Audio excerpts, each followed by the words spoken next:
It's the 21st century, and I don't think that there's any shortage of action films. We've got these ever-shortening attention spans, and it's no surprise that there's a rising demand, and, in turn, supply, of these action movies. There are over 40 Marvel superhero movies, with about a dozen more on the way. There are movies about war, and heroes, and crimes, and fantasy, and adventure, and sci-fi. There's Avatar, and the sequel to Avatar, and plans for 3 more Avatars after that so we can all see more Avatar.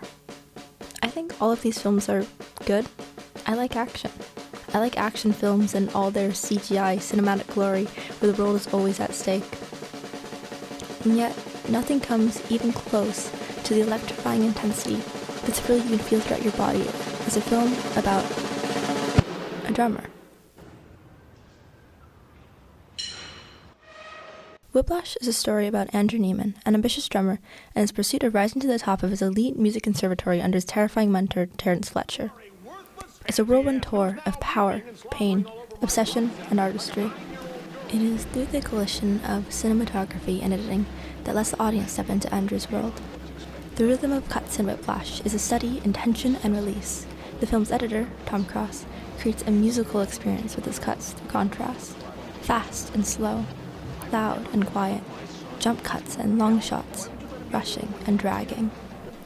Everything about the film feels rhythmic and alive, like jazz music.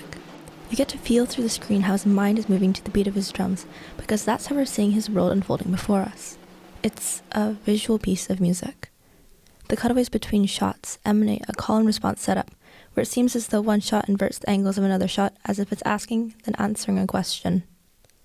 The film was edited by Tom Cross, who would go on to be known for his work in La La Land, No Time to Die, and Babylon.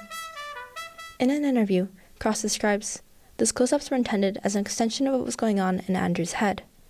Even when this character is not playing, he still has a metronome going on in his mind, so something as mundane as ordering soda and getting popcorn still has a certain tempo in Andrew's world. Whether it be conscious or not, there is a distinct rhythm to the things that take place that we, the audience, are meant to notice. The editing works harmoniously with the cinematography to enhance story, themes, and our understanding of characters, and it does so while being at the forefront of our attention.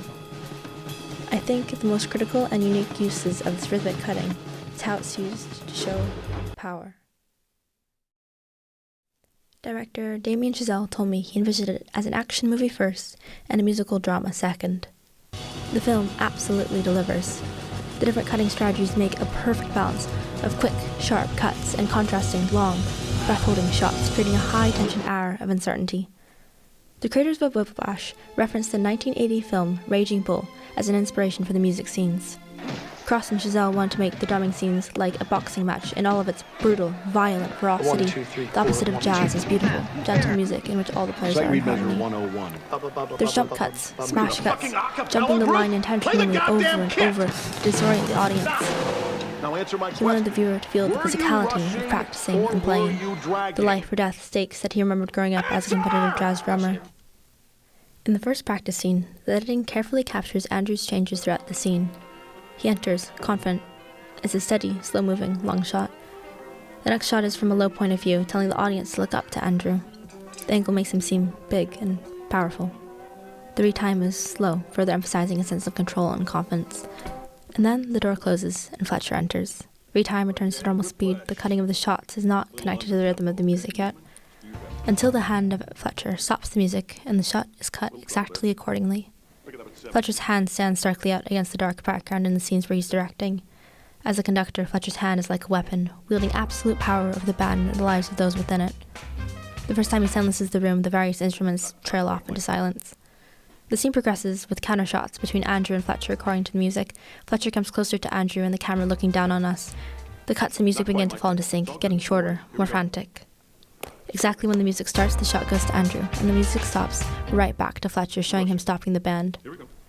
The band goes silent on cue, faster, sharper now. 5, 6, and dragging just a hair, rushing. Drag, you're rushing. Finally, we get a lingering long shot of the two of them as Fletcher backs off. We're tricked into taking a breath, thinking our protagonist has finally prevailed, only to see it was just a setup to see Fletcher grab a cymbal. An extreme change of shot alerts the audience as we see the symbol hurled at Andrew. We see the shock of his classmates, then an extreme close-up to capture the look of shock on Andrew's face. The camera shakes just a little. Why do you suppose I just hurled a chair at your head, Neiman? I don't know. Sure you do. The tempo? Were you rushing or were you dragging? I don't know. Start counting. 5, 6, 7. In 4, damn it! Look at me! The next shots are cut in perfect sync to the audio. With each hit, the shot changes. 1, 2, 3. Now, was I rushing or was I dragging? No. Count again. 1, 2, 3. 1, 2, 3. 1, 2, 3. Rushing 4. or dragging? Rushing. So you do know the difference! The audience gets to finally take a breath again, with a long shot in contrast to previous quick cuts, simultaneously emphasizing Fletcher's yelling. Or are you a dragger? Or are you gonna be on my fucking time? I'm gonna be on your time. Action takes over again, returning to the quick cuts. Quarter note. The scene finishes with the extreme close-up shots focus on the emotion. We see the change, the look of humiliation and defeat on Andrew's face. 125. The way Fletcher seemingly takes control of the scene, controlling the cuts, the starts, and the stops of the music, shows terrifying absolute power over our micro-world. Damien wanted it cut at the right angles, with one cut answering another cut, Cross said. He said the editing should feel as if Fletcher were cutting the film.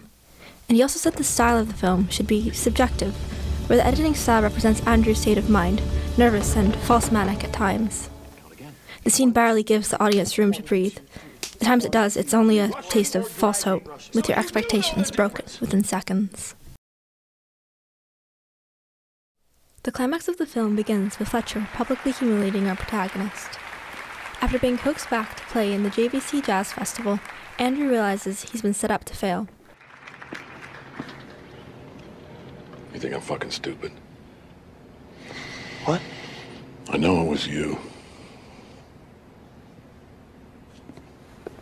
You see the camera zoom in as his expression changes, the reality of the situation setting in. The band begins flipping to a song he doesn't know that his mentor has intentionally taken the sheet music for. The camera pans are quick and panicked. The camera holds steadily on Fletcher as he calmly smirks and prepares to cue the beginning of the song.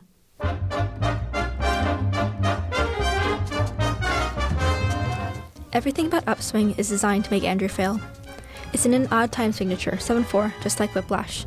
There's a 2-bar count-off, near guaranteeing he starts in the wrong place. 7/4 drum solo and fills, a 2-bar 6/4 interlude with several measures of 4/4 immediately after, followed right back to his drum solo in 7/4. There's a fake-out ending with a fermata, meaning Fletcher controls however long it goes. It's then followed by a measure of 2/4, and finally a string ending to make sure Andrew keeps playing past the end.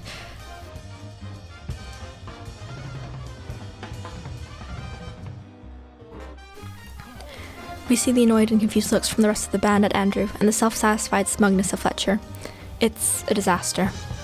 The awkward pacing and tempo of the music adds to the feeling of unease. We're seeing the world through Andrew's eyes just like we have throughout the rest of the film, and the editing makes us feel just as disoriented as he is.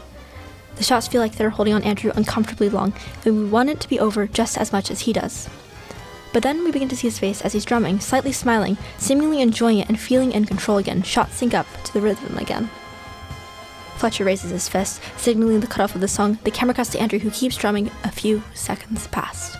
The up-close shot shows the immediate drop in his smile to the sheer humiliation in his face as he keeps his head in frame as he tries to look down and away.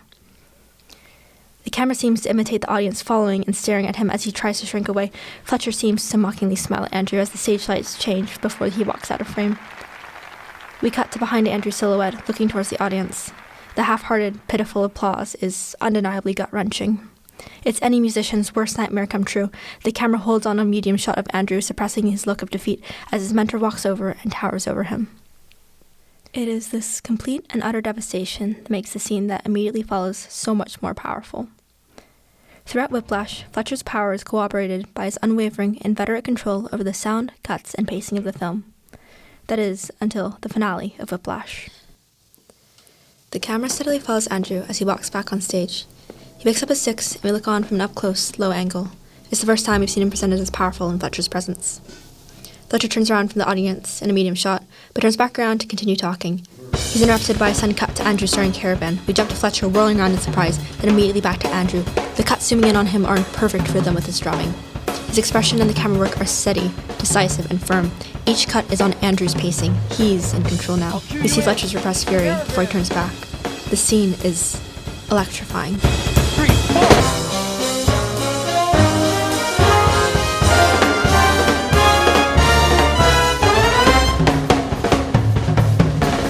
4. Andrew looks completely unfazed, now free from the fear his mentor once controlled him with.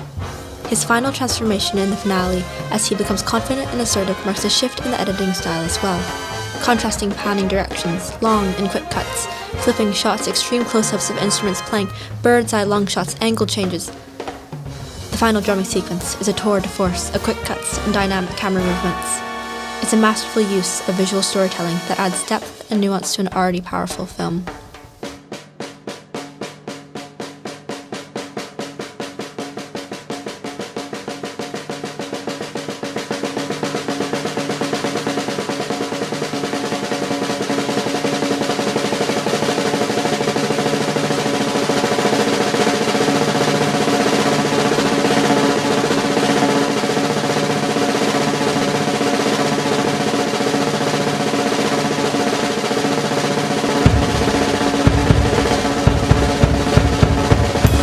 Finally achieves the perfection he's been striving for, it's a moment of pure catharsis.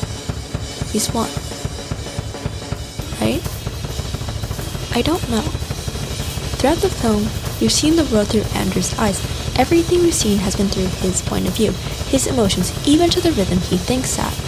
It's no wonder we believe he has won, that he's achieved victory as the cameras cut to credits. It seems in this finale he has overcome Fletcher as he begins to play Caravan, in control of the cuts, his world, his story, and his music. And yet, the final shot of the movie, with Fletcher giving Andrew a nod of approval, is a reminder that even in victory, he is still in control. Did the ends justify the means? What happens